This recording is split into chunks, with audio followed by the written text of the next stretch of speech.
मैं एक्टर इसलिए बना क्योंकि मेरी एक प्रॉब्लम थी।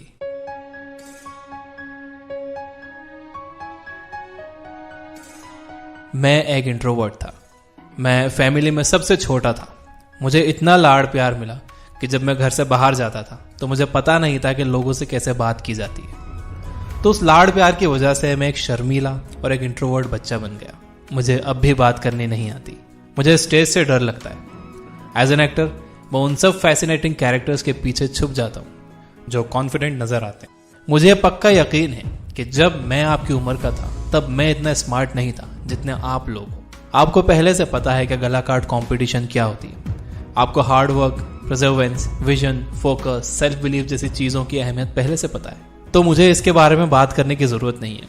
मैं आपसे सिर्फ दो चीजों के बारे में बात करना चाहता हूँ, अपने सपनों का पीछा करना और अपने सपनों को असल में जीना। जब मैं अपने करियर की शुरुआत कर रहा था तो बदकिस्मती से दो बातें मुझे किसी ने नहीं बताई थी, और वो दो बातें हैं कामयाबी के बारे में एक सबसे बड़ा झूठ और एक सबसे बड़ा सच। सबसे बड़ा झूठ ये है कि money plus recognition is equal to happiness is equal to success. मैं एक बहुत मिडिल क्लास फैमिली से आता हूँ। जब मैं बड़ा हो रहा था तब पैसा हमारी सबसे बड़ी प्रॉब्लम थी। मुझे पैसों से बहुत फर्क पड़ता था और मेरी फैमिली की 3 जनरेशंस ने कभी यह महसूस नहीं किया कि फेम आखिर क्या होता है। तो बेसिकली पैसा और रिकग्निशन दोनों मिसिंग थे जो मुझे चाहिए थे। मेरी शुरुआत एक फेलियर के तौर पर हुई। मेरी फैमिली ने मुझसे कहा कि मुझे इंजीनियर बनना होगा।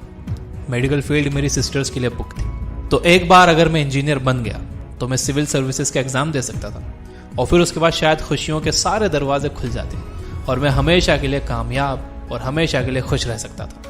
तो जब मैं बड़ा हो रहा था तब ऐसी मेरी कंडीशनिंग हुई थी। तो मैं पढ़ाई में बहुत अच्छा बन गया।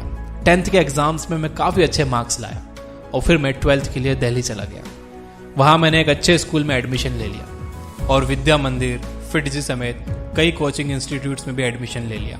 उस समय मैं मेरे जैसे ही 3 एस्पिरेंट्स के साथ रूम शेयर करता था। इसका मतलब वहाँ अपने स्कूल असाइनमेंट्स फिनिश करने के बाद, इंजीनियरिंग एंट्रेंस एग्जाम्स की पढ़ाई करने के बाद मुझे अपने कपड़े धोना पड़ते थे, खुद के लिए खाना बनाना पड़ता था। लेकिन मैं कंप्लेन नहीं करता था क्योंकि मैं अपनी लाइफ में पहली बार कामयाब इंसान बनने के बहुत करीब था।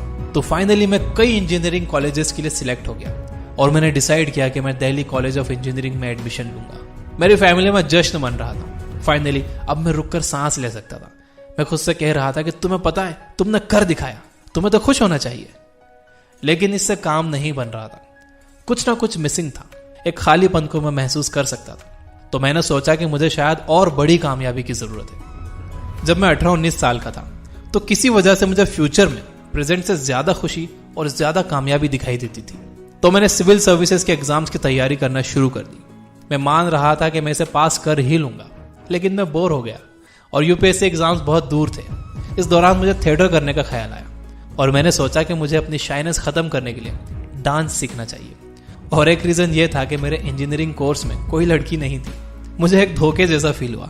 आप एंट्रेंस एग्जाम्स क्रैक करते हो और आपको पता चलता है कि वहां कोई लड़की ही नहीं है। तो किसी ने मुझे बताया कि डांस स्कूल में बहुत गुड लुकिंग लड़कियां हैं। तो मैंने सोचा कि चलो वहां जाते हैं। तो जब मैंने परफॉर्मिंग आर्ट्स शुरू किया तो एक चीज के लिए मैं श्योर था, वो ये कि ये मुझे बहुत पसंद आ रहा था। और 3 साल बाद मैं कैंपस में बैठकर ये सोच रहा था कि ठीक है, मुझे परफॉर्मिंग आर्ट्स बहुत पसंद है और कुल मिलाकर मुझे पैसा और फेम ही तो चाहिए, तो क्यों ना मैं एक फिल्म स्टार बन जाऊं। मैं बहुत सीरियस था। 3rd ईयर में मैंने इंजीनियरिंग छोड़ दी। मैं इंजीनियरिंग डिग्री से बस 2 सेमेस्टर्स दूर था। मैं मुंबई आ गया और पूरी तरह से थिएटर में घुस गया और एक्टर बनने के लिए जो स्किल्स की जरूरत थी वो सीखना मैंने शुरू कर दी। और उस टाइम मैं एक सिंगल रूम किचन में 6 दूसरे लड़कों के साथ रहता था। लेकिन इस टाइम मैं तैयार था। इस टाइम में एक फर्क था, वो ये कि मैं बहुत जोश में था। मेरा सेल्फ रिस्पेक्ट दांव पर लगा हुआ था। इसलिए मुझे हर किसी को एक बात साबित करनी थी। मुझे अपने परिवार को एक बात साबित करनी थी और सबसे जरूरी मुझे खुद को एक बात साबित करनी थी। और ये वो टाइम था जब मैं एक बैकग्राउंड डांसर था और मैं हर उस स्टार के पीछे डांस कर रहा था जिनके बारे में आप सोच सकते हो, शाहरुख खान, शाहिद कपूर, हर कोई। और मैं उनके पीछे डांस करते हुए ये सोचता था कि मैं बस 3 कदम तो दूर हूं, मुझे बस वहां तक तो जाना है जहां वो स्टार डांस कर रहा है और फिर मेरी लाइफ की हर चीज ठीक हो जाएगी। तो ऐसे ही चलता रहा और 2 साल बाद गेस व्हाट, मुझे मेरा पहला बड़ा ब्रेक मिला। मैं एक प्राइम टाइम टीवी शो के लिए सिलेक्ट कर लिया गया था। ये सीरियसली एक बड़ा ब्रेक था। क्योंकि मैंने पैसा कमाना शुरू कर दिया था और लोगों ने मुझे पहचानना शुरू कर दिया था। ईमानदारी से बताऊं तो मैं जानबूझकर मॉल्स घूमने जाता था ताकि लोग मुझे देखें, स्माइल करें, मेरा ऑटोग्राफ लें। और मैं खुद को पहली बार टीवी पर देख रहा था। आपको कोई आइडिया नहीं है कि जब मेरे जैसा इंसान खुद को टीवी पर देखता है तो कैसा लगता है। मैं रोज खुद को टीवी पर देख रहा था। ये बहुत बहुत बहुत बड़ा नशा था। मैंने ये भी देखा कि मेरे जो दोस्त इस सफर में मेरे साथ नहीं थे अचानक से उभर कर आने लगे। वो शो बहुत पॉपुलर हो गया। मैं बहुत पैसा बना रहा था और एक समय ऐसा भी आया जब मुझे पैसों से फर्क पड़ना बंद हो गया और मैं और ज्यादा पॉपुलर होते ही जा रहा था। अब मैं उन मॉल्स में नहीं जा सकता था जहां मैं अकेले जाया करता था। तो मुझे किसी की जरूरत थी जो मुझे लोगों से बचा सके। आप समझ रहे हो ना मैं क्या कह रहा हूं? मैंने अपने लिए पहला ड्रीम हाउस खरीदा। मैंने अपने लिए मेरी ड्रीम कार खरीदी। और मैं आपको यह भी बता दूं कि अब जितना मुझे फीमेल अटेंशन मिल रहा था उतना मेरे इंजीनियरिंग कॉलेज के दोस्त बस सपने में ही सोच सकते थे। मैं बहुत अच्छा टाइम बिता रहा था और तभी कुछ अजीब सी चीज मेरे साथ होती है। मुझे इस फेम और पैसों की आदत हो जाती है और मैं फिर से धोखा खाया हुआ महसूस करने लगता हूँ। जो सपना मैं जी रहा था मैंने इसके लिए 10-15 साल इंतजार किया था। मुझसे खुशी का और कामयाबी का वादा किया गया था, लेकिन ये चीजें मेरे पास सिर्फ कुछ ही दिन रही। मैं खुश नहीं था। ऐसा कैसे हो सकता है? मुझे सक्सेस का ये वर्जन अच्छा नहीं लगा। मुझे फिर से प्रेजेंट से ज्यादा फ्यूचर में ज्यादा कामयाबी और खुशी दिखने लगी। तो मैंने डिसाइड किया कि मैं कुछ और करूंगा। अब आती है दूसरी बात, सबसे बड़ा सच। मुझे पता चला कि जो चीजें हमें बड़ी दिखती हैं वो जब हमें मिल जाती हैं तो पता चलता है कि वो बड़ी नहीं है। अपने पास्ट में देखकर मुझे रियलाइज हुआ कि छोटी छोटी चीजें ही बहुत बड़ी चीजें थी। इन सालों में मुझ पर बस यही जुनून सवार था कि आगे क्या होने वाला है। मैं फ्लो चार्ट्स ड्रॉ किया करता था कि अगर ये हुआ तो ये करूंगा और 6 महीने में मैं यहां पहुंचूंगा। मैं अपनी लाइफ को कंट्रोल में रखना चाहता था। मुझे अपने फ्यूचर को लेकर जुनून सवार था। मैं पास्ट की पूरी रिस्पॉन्सिबिलिटी तो ले रहा था, लेकिन मैं पास्ट और फ्यूचर के बीच में झूल रहा था और प्रेजेंट में नहीं जी रहा था। मुझे पता चला कि जब मैं स्टेज पर या कैमरा के सामने परफॉर्म करता हूँ तो बहुत एक्साइटेड रहता हूँ। मैं उसमें इतना खो जाता हूँ कि मुझे पास्ट और फ्यूचर की फिक्र नहीं रहती। मैं बस उस लम्हे को जीता था और जब मैं परफॉर्म कर रहा होता था तब सही मायनों में मैं जिंदा होता था। और पहली बार, मुझ पर विश्वास करिए कि पहली बार मैंने ये समझा कि सक्सेस का असल मतलब क्या होता है।